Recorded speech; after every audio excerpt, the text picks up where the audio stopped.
Welcome to the Coach Doctor podcast, a podcast where we discuss aspects of sports coaching from grassroots to grandstands. I'm your host, James Barkell, and on this podcast, we hear from academics who research coaching. We talk to coaches on the front line from development levels through to professional coaches, and we discuss other elements of successful sporting programs with experts and practitioners from a range of sports science fields, motivational psychology, strength and conditioning, and many other elements required for successful performance. If you'd like to know more about what we do at the Coach Doctor, you can visit our website, thecoachdoctor.com.au, and learn more about our services, or follow me on Instagram at thecoachdr or Twitter at James_Barkell for more regular information. Before I start the episode, I just wanted to let all the coaches and athletes out there know about a special deal that we've got going with Elite Performance Journals. EPJ make both coaches' notepads ideal for developing session plans and for reviewing or reflecting on sessions. And for athletes looking for that extra edge, they also have an Elite Athlete Journal designed around specific needs of up-and-coming professional athletes. For any listeners of the Coach Doctor podcast, you can receive 20% off on any of their products by simply going to eliteperformancejournal.com, check out all of their products, and when you check out, use the code COACHDOCTOR, all one word and lowercase, for a special 20% discount. For schools and clubs, you can also get journals specific to your group's needs, with schools or clubs' logos, team values, and many other options to make it specific to you. Okay, now on to the episode. In today's conversation, I talked to Dr Mitch Hewitt, who is the National Youth Programs Manager at Tennis Australia. Mitch completed his PhD at the University of Southern Queensland and studied the teaching styles of tennis coaches in Australia, using the spectrum of teaching styles as a theoretical framework for his research. He has published multiple papers and presented at many coaching and physical education conferences, and more recently been a co-author on the book, The Spectrum of Coaching Styles.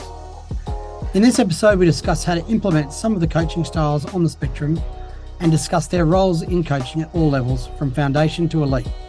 I hope you enjoy this interview with Mitch Hewitt. Mitch, thanks so much for joining us on the Coach Doctor podcast today. If you could give us a brief background into who you are and what you're currently doing, that would be awesome. Yep. Look, thank you, James. And firstly, thank you for inviting me on. And it's an absolute pleasure to be here. So, look, I guess I'm a single dad with a bilingual 7-year-old daughter, first and foremost. And I think that provides me with lots of opportunity to learn. And it's been a challenge, but it's been a joy and a delight. Obviously, my primary place of residence is a small coastal town of Cape Woolamai on Phillip Island, where the fairy penguins are. And I guess my 7-year-old daughter, it provides a real daily dose of learning. So I wake up each day and realise actually how much I don't know and understand. And it's I find myself as a highly perplexed learner with the challenges that I'm confronted with her, but it's such good professional development for me and lots of learning opportunities, which I'm very grateful for. And I must admit, unashamedly, that I do use her as a bit of an experiment every now and then, in a good way, of course, in terms of learning and teaching and understanding. And I don't think, James, that she's of age that she understands, but I'm sure in the next year or two she'll say, Dad, why are you asking me these questions and why are we doing this? Which I think is coming quite soon, if not is here already. I guess in terms of job titles, I'm the National Youth Programs Manager at Tennis Australia at the moment. So I'm interested in early years learning through to lower, middle and upper primary, age group through to youth, ages 13 to 18. And this is inclusive of the associated programs such as Hot Shots and Tennis for Schools primary and secondary programs. So I guess after 30 odd years of coaching, James, which I still coach and teaching, I've finally discovered the job that is hopefully going to assist me in raising my daughter. So as I mentioned, I'm still involved in the family tennis coaching business. My mum is 80 years old and she won't retire just yet, so I'm going to stick around until she does retire and I just can't stop coaching. I love it. It's so beneficial. It's enjoyable, and it relates to what I do at work. That's fantastic, mate. I love that you're still working with your mum. How old did you say she is? So she just turned 80, James, and I do a little bit of coaching with her, which is such a joy, because obviously my earliest years of tennis coaching was when we were kids. We came from a very small town in the Wimmera district area of Victoria called Warracknabeal, and we came down. I have an older brother, a younger sister, and mum came down in an old beaten up Holden. I think I was about 5 at the time, and she started the business with 2 ladies on a court and built that up to support 4 families. My earliest recollections or reflections of the business was when mum was coaching from 4 till 7. We would walk home from school. There'd be a list of jobs and chores that we had to do, which was on the fridge. And we would also have to answer telephone calls and take bookings for the tennis business. So mum had written out a list of questions that we were to ask people that were inquiring about coaching. It was about what times can you come, what days you can come, and I think the other question was, can the individual do an overarm serve? So that was the earliest recollections. I might have probably been about 7 or 8 at the time. And it just went from there, and it continues to go today. That's amazing. So you've been involved in tennis from the age of 7. Pretty much, yes. So for us, school holidays, we didn't have school holidays in our family. We had to go along and work in the tennis clinics. We were filling the ball machine with tennis balls. We were, on the occasion, if we were lucky, feeding tennis balls to younger students out of the basket, cutting up oranges, filling up drink bottles. It was all that, James. Well, that would have been a very good youth, and you obviously would have played a lot of tennis in that time as well. So you would have had a lot of fun and been very active, which is important, isn't it?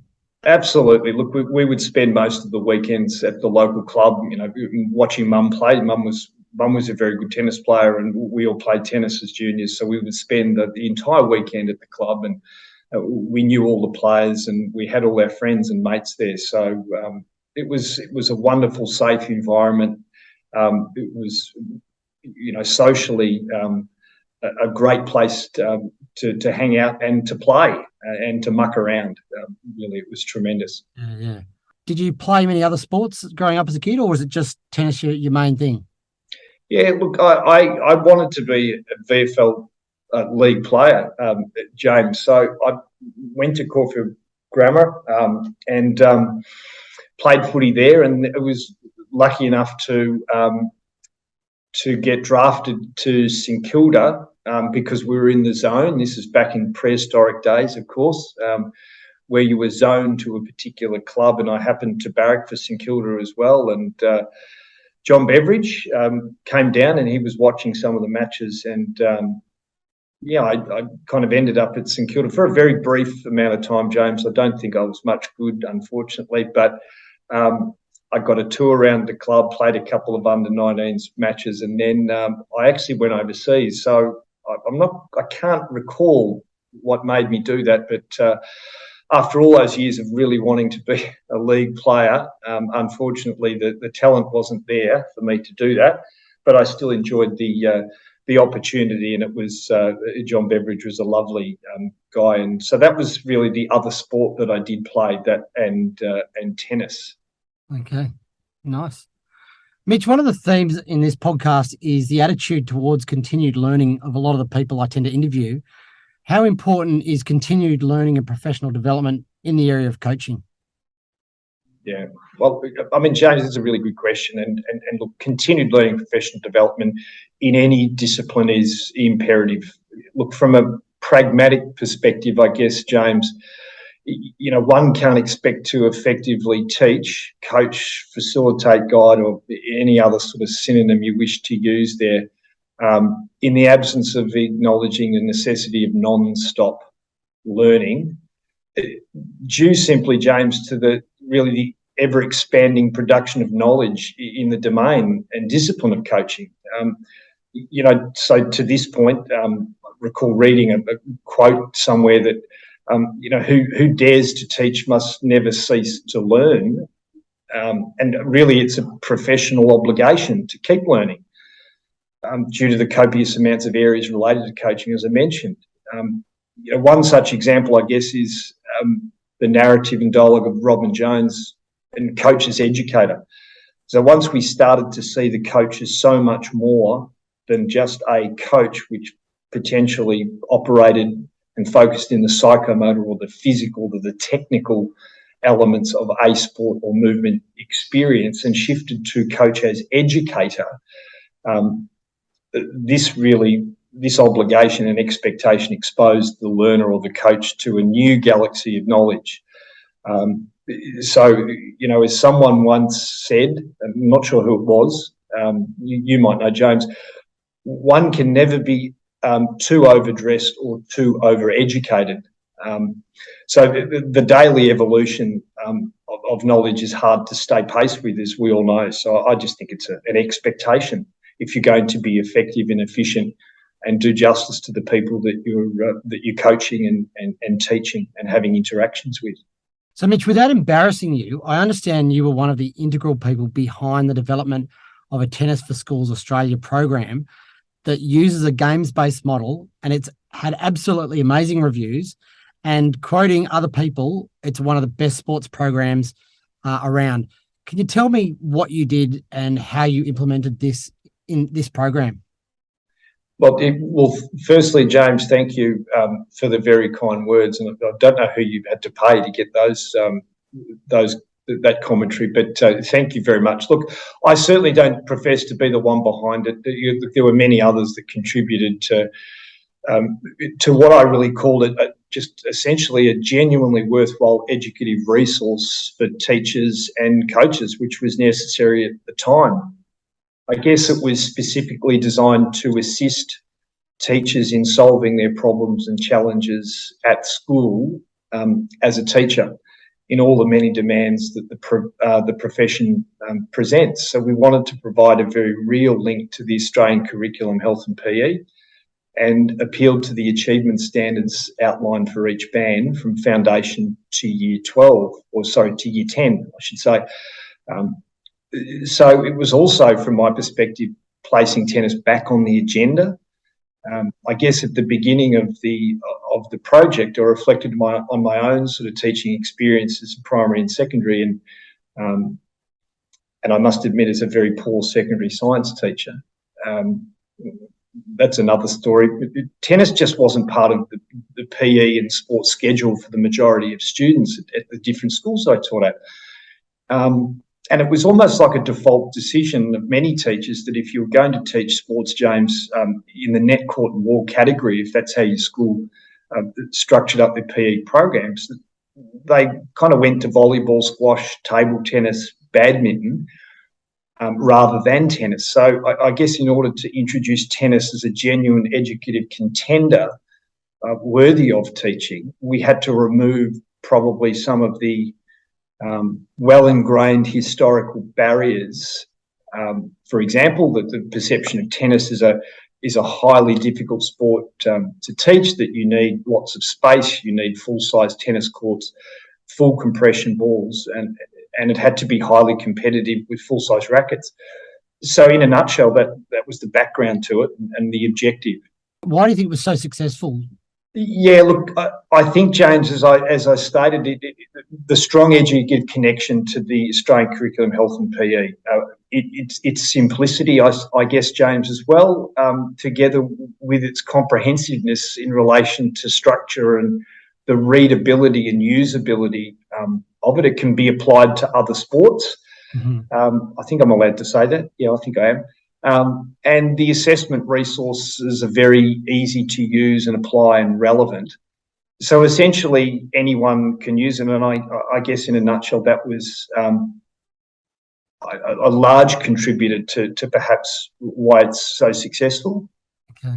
So someone like myself who has had very little background in tennis, I could easily pick up that program and I guess implement that without having to be a former tennis pro or a tennis coach. Is that sort of how it's directed? Absolutely, James. That was one of the key considerations before we wrote it. That it had to appeal to somebody, and we really had a lens at the time of producing this and writing it, that we were looking at a generalist primary teacher that had no background in tennis or in sport for that matter. So we had a lens that we needed to be as simple and as easy to apply, non-threatening, and very inclusive. So yes, you could say that it was designed for someone that had no knowledge and it was probably lacking confidence in taking children and youth out to play sports. Yeah, right. And one of the things I noticed you talked about was you don't specifically need full-size courts. You can adapt your program onto smaller sized spaces. So if schools don't have access to tennis courts, your program has designed a way that you can teach tennis or continue to teach tennis without having access to full-size courts. Definitely, James. And that gets to the point of, I suppose, in a school environment, if we're looking, making links to the Australian curriculum, health and PE, so not after school sport, I guess that tennis was purely a vehicle to achieve those outcomes of the curriculum. And in that way, we wanted to present tennis in lots of different ways. So tennis doesn't just have to be viewed on nice shiny blue courts with full-size rackets. We can still have all the features or the key features of the game, the primary rules, if you want to say that, and they can be adapted and modified to appeal to the movement competency and confidence of students and for teachers as well. So you and I, James, could be conducting a tennis rally on across a 3 metre wide net, by 6 metres in length of the court, using a low compression ball with a 17 or an 18, 19-inch racket, and we are essentially playing the game of tennis. It just looks differently. Now, for children, that's how the game of tennis looks for them. For adults, it looks a little bit different. So getting that different perspectives of what the game can look like was important, but also when we're dealing with large classes in schools, we just need to be able to adapt with lots of different courts and lots of different opportunities to play, and modifying and adapting, which has been happening for years with good teachers. That was one of the principles that we wanted to certainly encourage and promote, that you didn't need a full-size court. In actual fact, a full-size court would make it very difficult for students to have an experience which probably wouldn't be which would be less than ideal, and only serve to drive people away from playing and moving. Mm-hmm. So, Mitch, one of the issues that I had when I think of tennis is I find it difficult to think of it using a games model, because we tend to see tennis coaching as the coach on one side of the net, they serve it over to the player on the other side of the net who might practice a certain shot, and then they might either repeat that over and over again.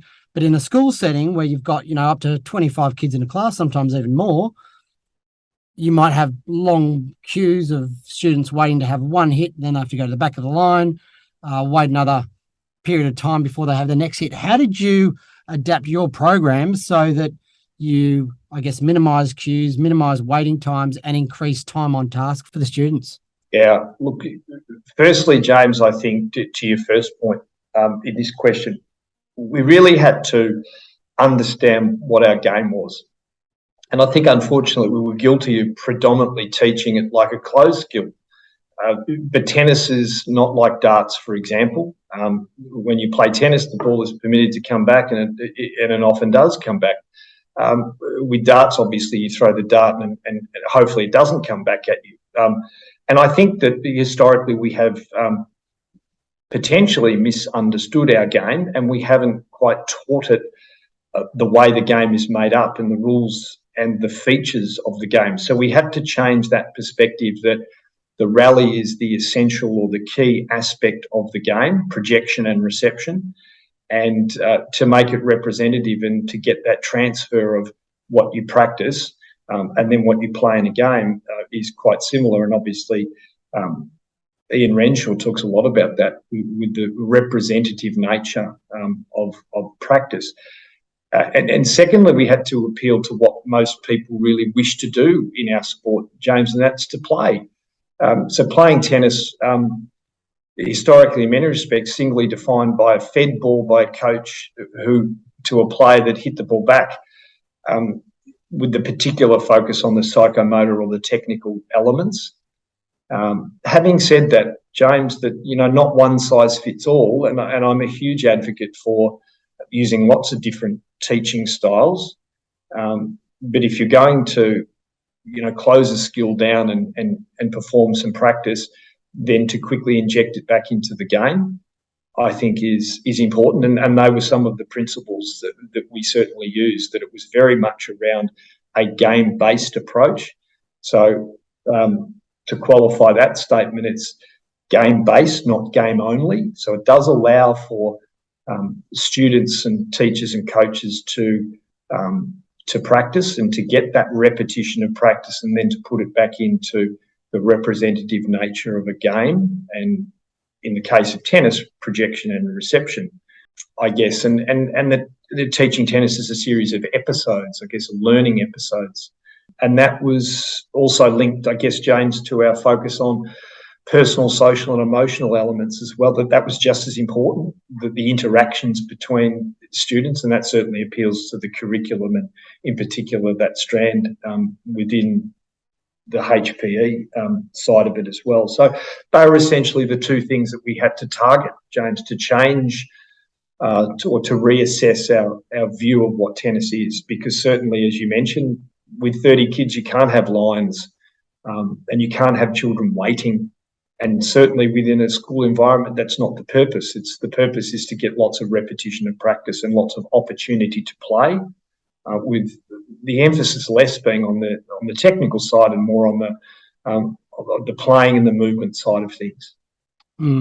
It's funny. It makes me think of my first ever experience in tennis was in year 5 at the school I was attending for sport or for PE. We went off to our lesson. We had one tennis court, and we had a class of about 25 kids, and we played a game like King of the Court, where there was one person who was the winner of the point stayed on, and everybody else lined up in 24 other kids would be lined up.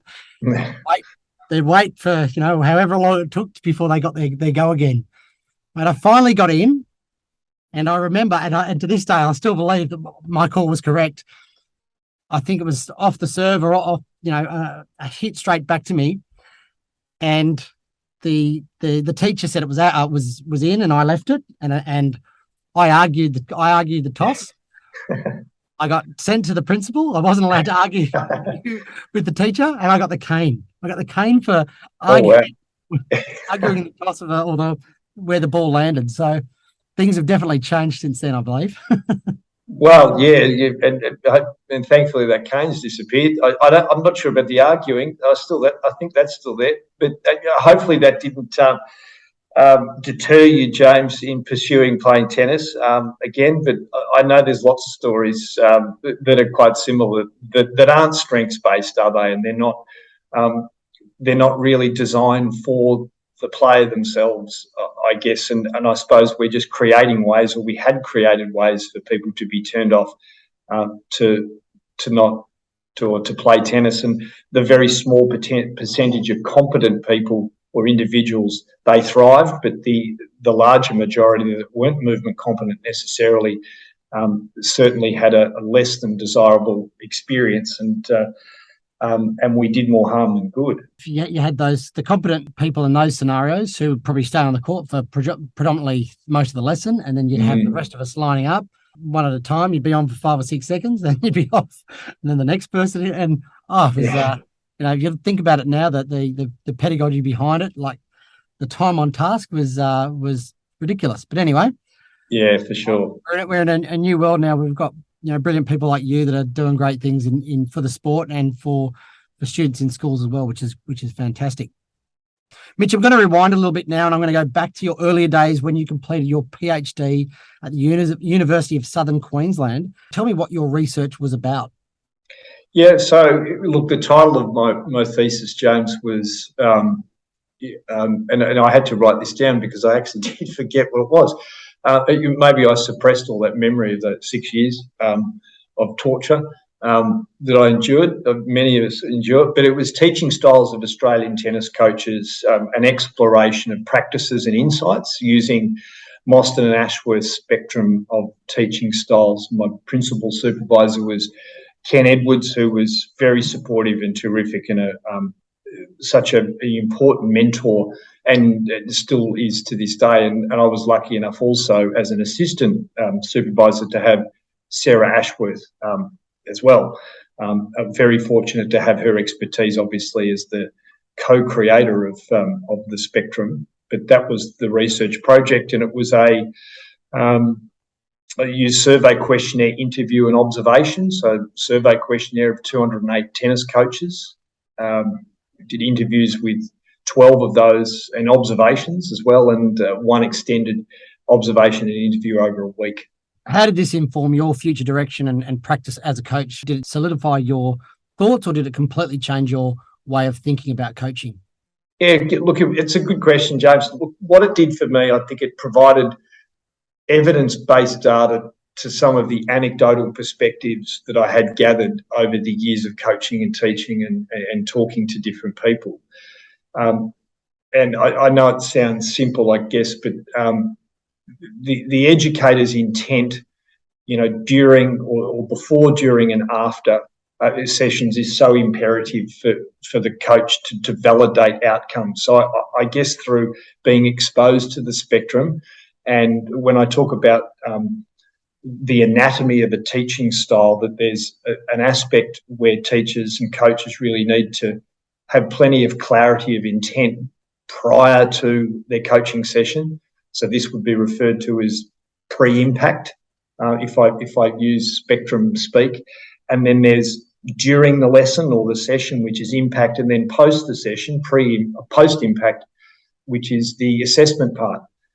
I think if I had to identify an area, and there were so many, I did lots and lots of learning over that period of time, that the coaches or the teacher's intent is so important.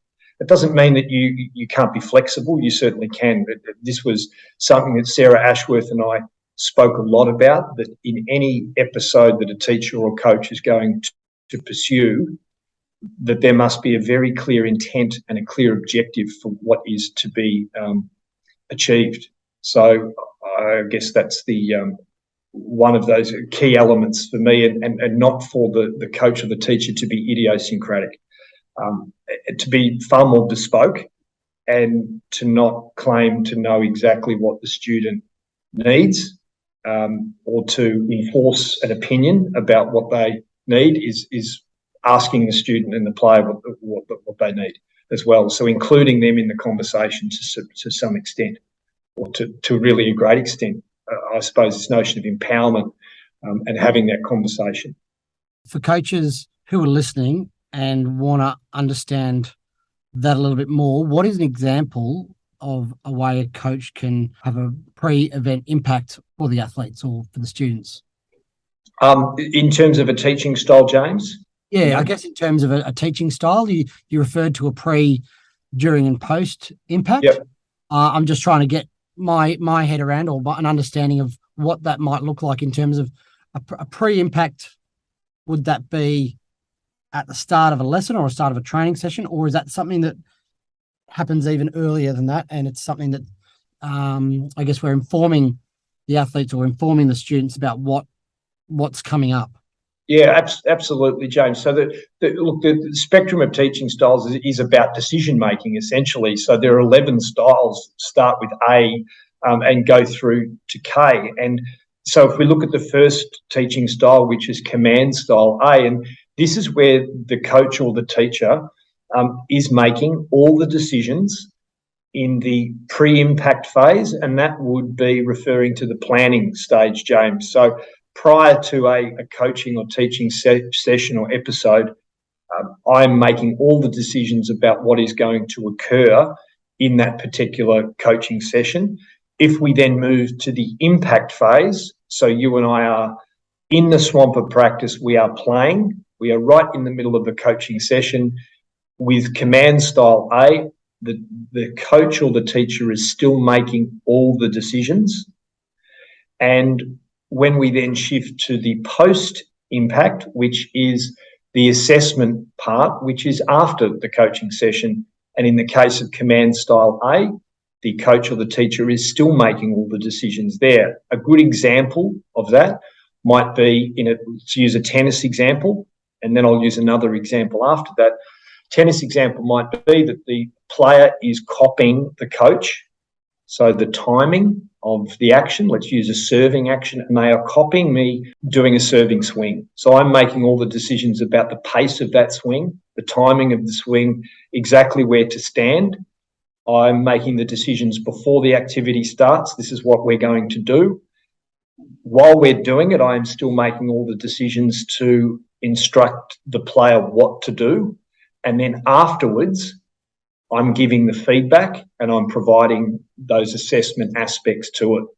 Another example might be like a marching band or aerobics, where essentially the players or the students are copying and reproducing the movements of the coach or the teacher without making any decisions themselves. And then we can go to practice style B, which is the next teaching style, where the decision making, James, essentially shifts in some of those three areas. And then as you go further along the spectrum, all the way to K, which is the last teaching style, the student or the player is making all the decisions in all those three areas, and the coach or teacher is sitting right back. Thanks for unpacking that, giving some examples. That's great. So I wanted to discuss Mostyn and Ashworth's teaching styles, and you've sort of gone into that in some description there. But firstly, what are the teaching styles? Is it just those that A to K that you just described? Yep, so there are 11 styles. James, they can be broken up into two clusters. The first cluster goes from teaching style A through to K, and we would refer to that cluster of teaching styles as the reproduction cluster, whereby the coach is making the majority of decisions from A to K. So if we look at that term reproduction, then they are reproducing the movements that are being instructed by or coached by the teacher or coach. And then we have the other styles, F to K, and they sit in the production cluster, where we see now that the student or the player being involved in more of the decision making, and so they're empowered to inquire, to ask questions, and to have a little bit more say in what occurs in that particular episode of movement. Okay. So from your point of view, is there a perfect style, or is there a need to adapt the style to the certain situation? Absolutely, James. And again, depending on the intent, we look at the spectrum talks a lot about developmental channels, and essentially they're just developmental domains that we would know as, physical, cognitive, and personal, social, and emotional. And each teaching style it matches up to those developmental domains. So, for example, we talked just before about command style A. Command style A, it doesn't have a lot of influence from the cognitive developmental domain, because the student or the participant is not making a lot of decisions there. The teacher or coach is, but there's a lot of the physical element to that. If we shift, for example, into guided discovery, now that is the style, James, where we move from the reproduction cluster, where the students or players aren't making lots of decisions, into the production cluster, where the teaching styles are promoting more decision making. We see that there is the physical element certainly still attached. Now we see the addition of the cognitive element being promoted and encouraged and challenged as well. So that would be a couple of examples of what you talk about there. And initially, these teaching styles were set up specifically for teaching, and through your recent book with a few authors that I was going to go into in a moment, you've utilised them more specifically for coaching. Is that correct? Yeah, absolutely. And look, I think, James, to add, sorry, to your question before, that you're 100% right. No teaching style is better or best. It just depends on what you're trying to achieve. And I think that's really important for people that are engaging with the spectrum, that not one size fits all. And Mostyn and Ashworth never developed the spectrum with you're trying to get to the end style. You know, you're making the linear journey from A to that penultimate style at the end. It's not the case. It's depending on what you're doing and what developmental channel you're trying to encourage, promote, or develop. It certainly is something that the people using the spectrum are encouraged to do. I guess in terms of the spectrum was initially developed for not just sport and PE. James Mostyn developed it. It was based on decision making, so it crosses every single teaching exchange that you could possibly imagine. You could use it in a classroom teaching maths and English, just as you can use it in sport and physical education. We adapted it really to, and in my study, to tennis. And we adapted some of the descriptions of the teaching styles in the study that I did. And the study that motivated me to do my PhD was Brendan Soucy, who did his with PE teachers. And he had adapted the description of those styles for PE teachers. But you can essentially use it in any learning exchange, James, because it's all about decision making. It's not... You can identify, for example, game sense on the spectrum of teaching styles. You can identify constraints-led approach. Arguably, every kind of pedagogical model that you could imagine, we could place it on the spectrum somewhere. I think it's really important that you identify that, because I think we've gone from a position where, you know, command style was the predominant teaching or coaching style. And then we were given all this information about, you know, this guided discovery approach and, you know, inquiry-based learning from another perspective. And we've almost gone, oh, this is what the research says. We need to completely go, you know, full 360-degree flip and go all the way to this style. Whereas that's not necessarily what you're trying to advocate. It's more, there's a broad range of teaching styles that we can utilize for different aspects of teaching and learning, and try and utilize these along this sort of continuum so that you're getting the best outcome for students. And sometimes it might be inquiry or guided discovery. Sometimes it might be, you might require a command style approach. And that's going to vary depending on, like you said, the situation.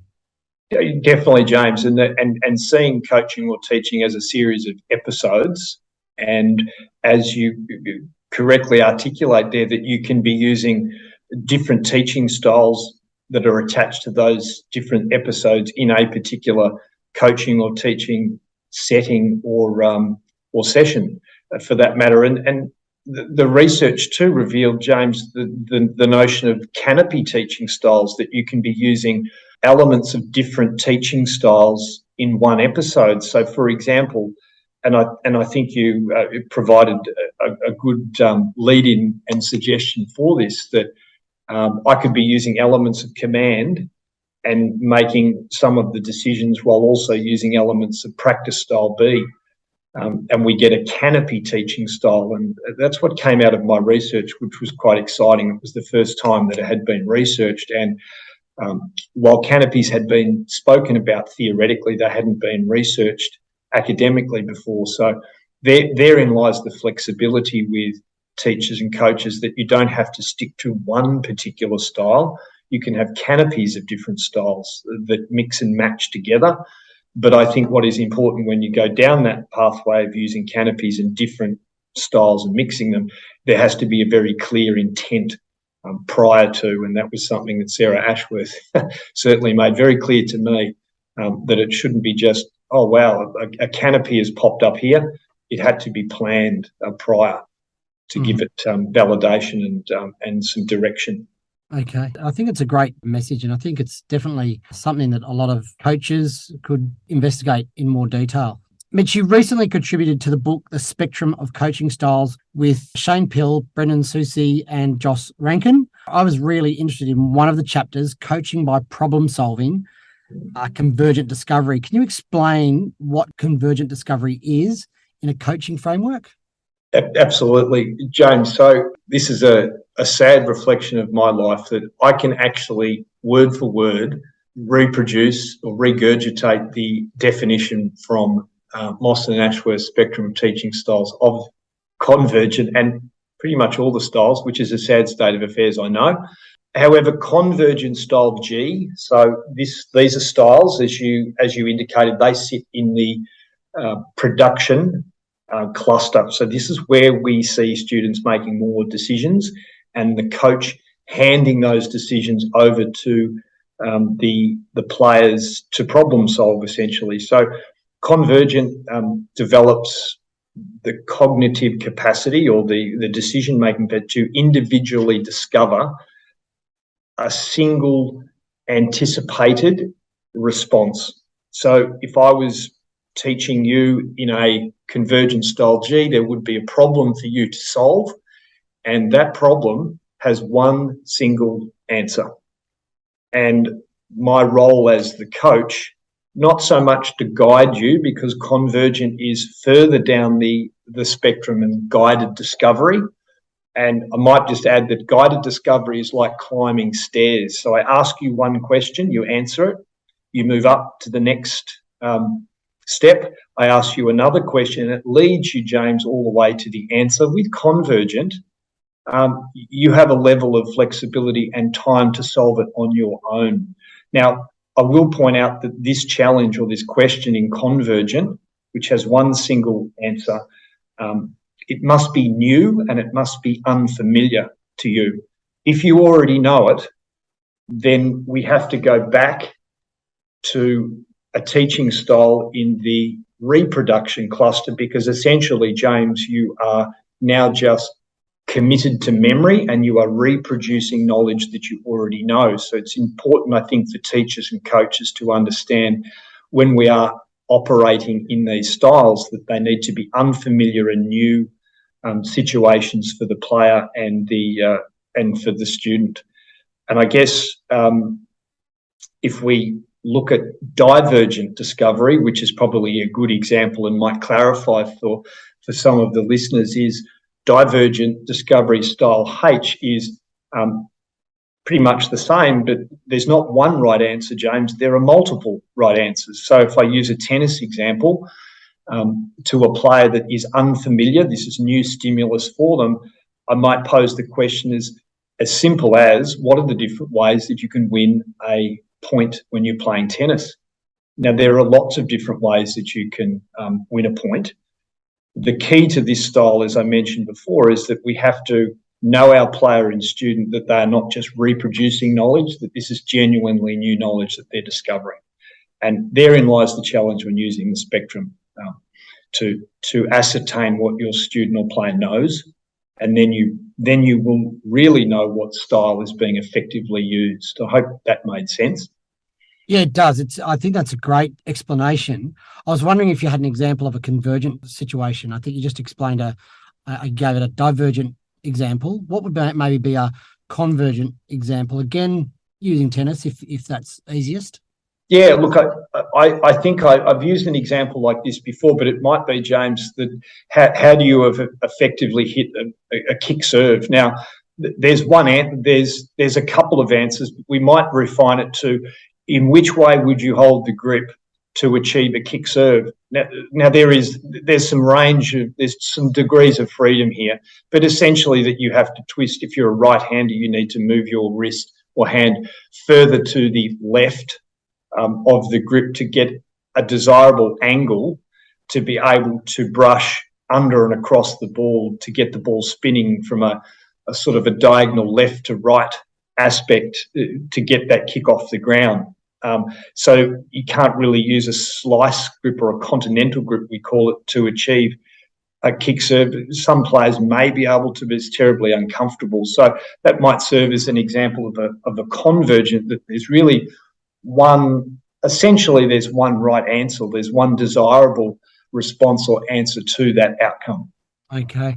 And in terms of that convergent discovery process, are you giving the athlete the opportunity to try different ways of holding the racket in that scenario, and then they've got to come up with the answer that is the most successful, or I guess the one that produces the best result? Is that how you do it? Exactly right, James. Yes, you provide them. I think the coach here is, or the teacher is, still involved in the pre-impact phase. So there's some planning about what's going to happen in the lesson or the session, and that is the development of that question, the convergent question. When it's in the impact phase or the doing phase, or when you are actually having the racket in your hand, then you're encouraged to explore and experiment and inquire, and to practice it as well to see if you're getting the desirable outcome. And the coach still has a role to play here in you practice and trial and then come back to the coach and present what you've come up with. The coach listens and potentially provides some additional stimulus material or some additional things for you to think a little bit more, and then you go away and you practice again, and that kind of repeats itself. And then the post is obviously the assessment element, which you can be operating in this loop throughout your session anyway. So very much so as you've described it, in a simple manner, for sure. Okay. So, Mitch, are these coaching styles and ideas transferable for all coaching situations, or are they better suited for beginners, for development athletes, or for elite athletes? Or do they sort of cross across the whole range?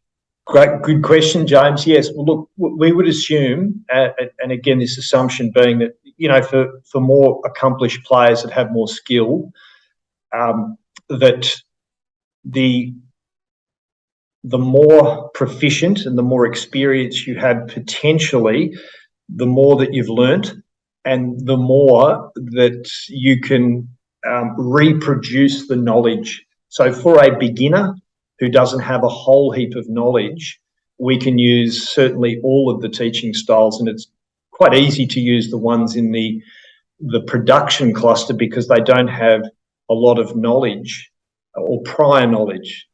The assumption is that better players have that prior knowledge, and they would be, if I asked a question, James, they would be using memory, and then we're really just reproducing knowledge, if that makes sense. So again, we can't make that assumption though with players because they may not be able to articulate exactly what they're doing or understand it. So therein lies the challenge when using the spectrum, is to go back and forward using different styles and to see if the player or the student can articulate it and understand it. And there's a very fine line between accessing your memory and being able to articulate it, and accessing your memory and not being able to, I guess. And this is where the spectrum can become challenging. There's no doubt. But for a beginner, we could really utilise the production styles really effectively, just simply because they don't have the knowledge base. If we go back to when you did your PhD, did you find that there was a predominant style that was utilised by tennis coaches? Absolutely, yeah. So in my research, it was overwhelming that that coaches were using practice style B, which sits in the reproduction cluster. A lot of coaches thought, James, when we interviewed them, that they thought that they were using more styles in the production cluster. So they thought they were asking questions. They thought they were using guided discovery and those convergent and divergent styles, when in actual fact they weren't. They did a lot of telling. That's not to say that they certainly coveted the methodology of asking questions, and they were really quite interested in game-based approaches, problem solving and inquiry. So we had a lack of congruence, James, between what the students thought they were doing and what they were actually doing, which was interesting. And I think that happens in with a lot of teachers and coaches, until you actually observe yourself teaching or coaching and listen to yourself and what you're asking and how you're posing questions. it will tell you a lot about what you're doing and what you're not doing and what you think you're doing. I guess so that was a big revelation, I guess, in the study, and something for teachers and coaches to be cognizant and aware of. Yeah, that tends to be quite common. Reading a lot of research around coaching behaviours, there tends to be a completely different opinion of what they think they're doing as opposed to what they're actually doing, and they often feel like they're doing a lot more of these guided discovery and using questioning and those sorts of strategies. But they, when they look at the actual video or the content of their lesson, it often tends to be more command and reproducing what the coach is doing. So it's interesting. Absolutely, James. And look, I could ask you a question, and you, with your rugby union background, to say, well, James, where would you pass the ball to achieve, an attacking play on a particular side of the field? And you would be able to answer that. Now, just because I've asked you a question, it really doesn't mean that I've activated you in the cognitive channel. You might just be reproducing knowledge that you already knew before. And so we really haven't done any guided discovery there at all. And you haven't reproduced any new knowledge.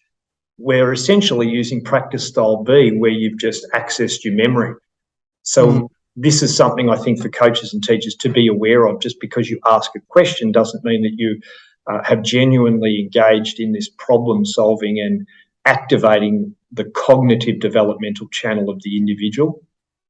Yeah, definitely food for thought there. Mitch, you're involved in research, you're still coaching tennis, and you're working for Tennis Australia in that program manager role. You got your fingers in a lot of pies. In a hypothetical world, if you could only choose one of these, which one would you choose? Well, James, this question is fraught with danger, don't you? Because it's asking me to choose, between my brother and sister. Clearly I'd choose my brother, incidentally. No, actually, if my sister's listening, would she? Well, actually, she might actually. For this particular reason, I'm only joking to my sister. But look, I view this, James, as I couldn't have done one without the other, and to this point, I'll sort of claim, complementarity. I think, and I think a lot of people lose sight of this, is that seeking one avenue.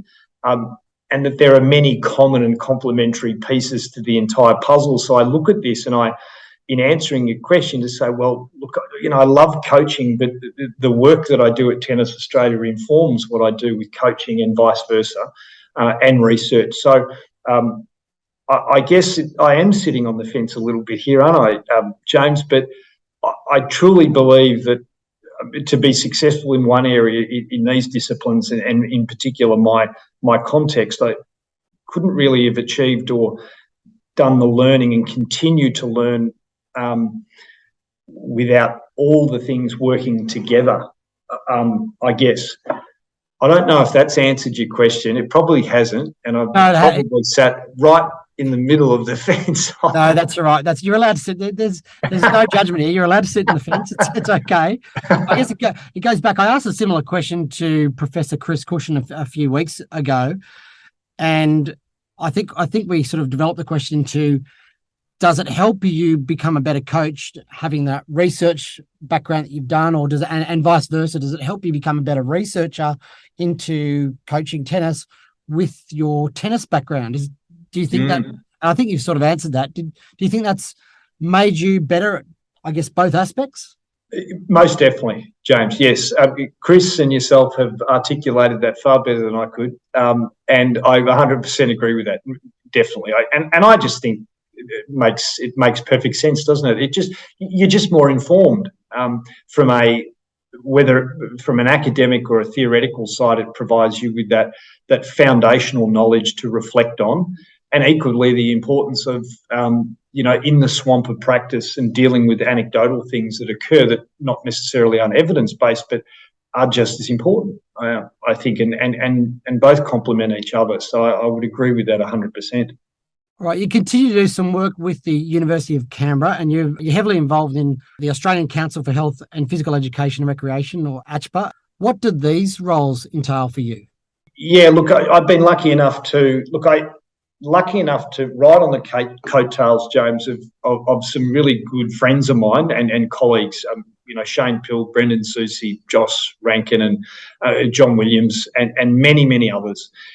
And look, the work with John at University of Canberra, been lucky enough to deliver tutorials over the years to a lot of his students, and essentially using tennis as a vehicle to explore the different pedagogical models that he likes to use. So, for example, TPSR, or Teaching Personal Social Responsibility, is one of the models that he uses at the University of Canberra. And I would come in and use tennis as a vehicle to explore and to investigate this model with students who are undergraduate teachers, generalist teachers for the most part. And that's been really rewarding, and I've been lucky enough to do or be included in a lot of the research initiatives that John and others are pursuing in that academic area. So I've been very lucky to be invited into those initiatives, working in an NSO, National Sporting Organisations, Tennis Australia, but still keeping my hand in publishing and that academic side.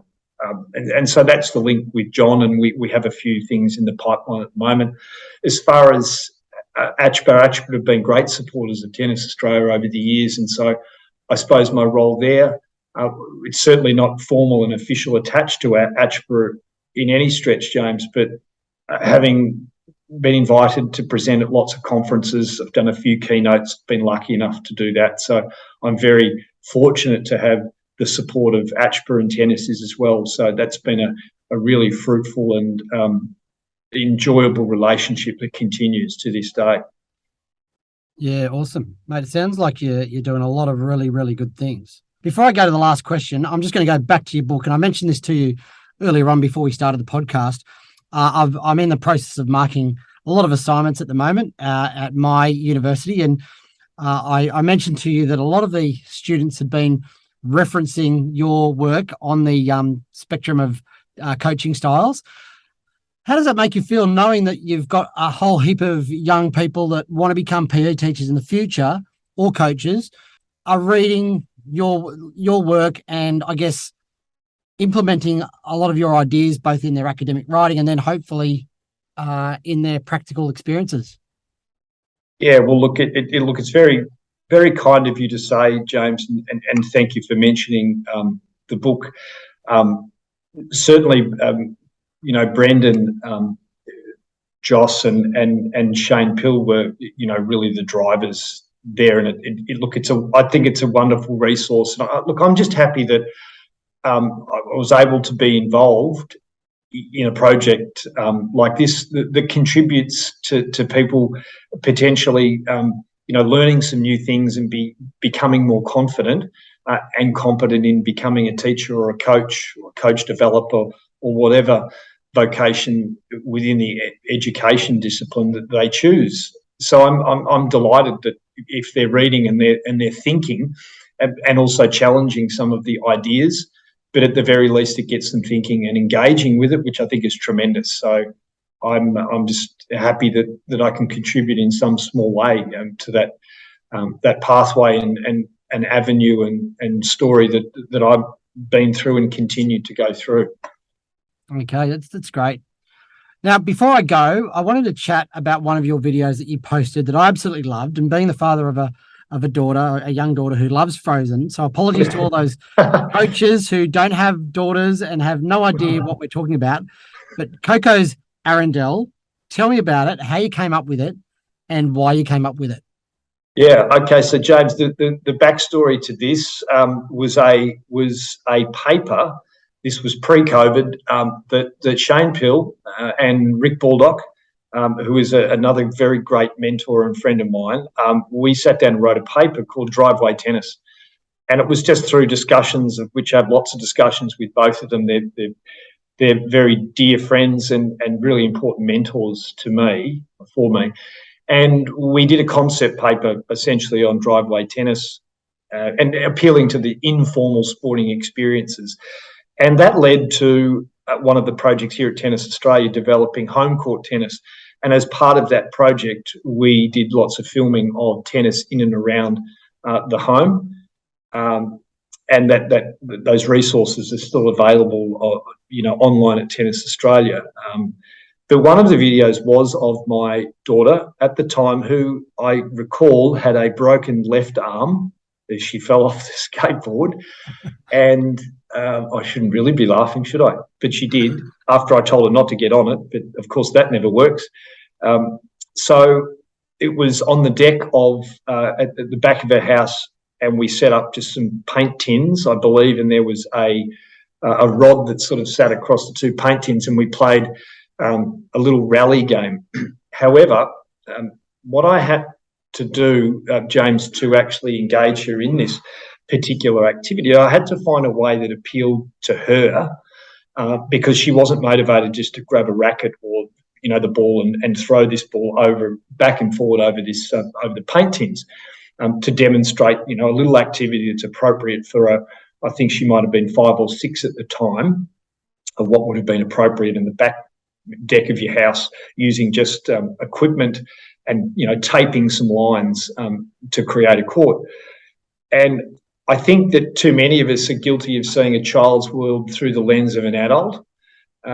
Getting down and breathing her air and asking them what they want to do, or in this case, what she wanted to do. And it never ceases to amaze me how much they know and how much they are capable of, regardless of their age. She always surprises me, and has done in the past. And often that we default to this, oh, look, she won't be able to do that, or they won't be able to do that, and have this sort of idiosyncratic perspective of it, of what they like and what they don't like. Often adults, I think, James, see games as simply mucking around, whereas, and certainly in the case of Coco, she sees, this sort of mucking around or playing games as serious learning for her. So I had to, dress up, as one of the characters in Frozen, which was Sven, who's the moose, I think he is, or whatever. And she had 2 outfits. One was Princess Anna, I think, and the other was oh dear, I've forgotten it, James. Elsa. Elsa. Gee, dear, I have suppressed that, haven't I? Although I still have nightmares about that song, incidentally, that goes around and around in my head every now and then. And so for her, we had to play the music, the song, and I had to dress up. I just sort of fashioned some antlers or whatever, and that was the tool that motivated Coco to try tennis. What's this game called, Coco? This game is called Arundel. And who are you? I'm Anna. And who am I? You're Krista. All right, here we go. So I learned very quickly that I had to enter her world. And tennis was so much more attractive and desirable and fun to play for her if it was on her terms. And it really wasn't about tennis, James. It was about the whole story of Frozen. And, she had the accent of Anna or Elsa, and she sang the songs. And we were out there for a long time. And I really wanted to stop. She wanted to continue. And we'd, search through the iPad and find other songs and dress up in different things. So, look, I was just fortunate, James. We were in the backyard and the fences were high that no one could see. Look, simple, it was a tool for her to become more physically active, and it engaged her. And it was a great example for me and a great learning episode for me to say, well, I'm just going to empower Coco to make some of these decisions. And I can certainly prod and poke and provide some stimulus, but ultimately it's going to be up to her. Had lots of success with that. And that's the backstory to Elsa and Arundel and home court tennis. And the great thing is that she probably didn't, I guess, realise that while playing a game based on Frozen, she was learning the basics of tennis in terms of, moving your feet to get to a ball and, following the ball with her eyes and, tracking and all that sort of stuff. So she's developed those skills in an environment that's really enjoyable for her. Absolutely, James. And look, the personal, social and emotional aspect of it too was really important, because we often had to collaborate and I would ask her questions, and she would, learn about, some self-regulation and patience and communication. So that aspect was equally as important as the physical skills and the decision making, because she was, as she often does, changes rules and suggests things, and we collaborate, and we go back and forward with that. What does the game look like? So it really goes beyond the physical part, and it's just a wonderful thing to be involved in. Yeah, and like you said at the beginning, first and foremost, you're a father to a daughter, and you're spending time engaging and having a good time with your daughter, which is the most important thing in your job, isn't it? Absolutely. Yeah, James, yes, you're right. To return back to the first question you asked, the first response, and that's first and foremost. And that in itself is a daily learning experience that I think I'm losing the battle, James, but I'm hanging in there. Good luck. I might have to come to you for a couple of pointers here and there, because my daughter's just about to turn 4, so I'm about three or 4 years behind you. So as we get to these next stages, I might have to reach out and get some advice from time to time. Happy to help, Joe. We can help each other. Awesome. Mate, I appreciate your time with us today. It's been fantastic, and it was great to catch up with you a few months ago now when we first caught up over Zoom, and keeping the conversations going. And obviously you're producing a lot of material from your side of things, and I love reading about what you're up to. And are you happy if I share your social media pages on the show notes and things like that? Absolutely, James, for sure. And look, lovely to catch up with you. You're doing some wonderful stuff with all these podcasts, and for people out there to realise that that you really need to interview yourself here, James, because you're one of the great educators yourself, and that shouldn't be forgotten and lost. So, the people out there are so fortunate that you're doing these initiatives and inspiring us to learn and to listen to different people's perspectives and get us thinking. And I can just say that we're very grateful that to have this opportunity to have a really good conversation with you. So really appreciate it, James. No, mate, I appreciate it so much that that you and all the other guests we've had so far have given up their time and come on. So yeah, thank you very much. Maybe Steve, our good friend Steve, could interview, or John Evans, or Shane Pill. I'm sure they'd be more than happy, James. We'll have to organise that. Get you on your show. You know what would be good? We could have a group or a panel, and go around the room, coffee with coaches or something along those lines, and all put in our thoughts and discuss different topics. Sounds good. I'd be up for that, definitely. All right, awesome, mate. Thanks so much. Thank you very much, James. Mitch is an absolute legend of a human being. You can hear it from the outset when he says, first and foremost, he's the father to his beautiful daughter. I've been fortunate to get to know Mitch a little over Zoom this past year, and he's a guy who actually wants to know how you are and what you've been up to.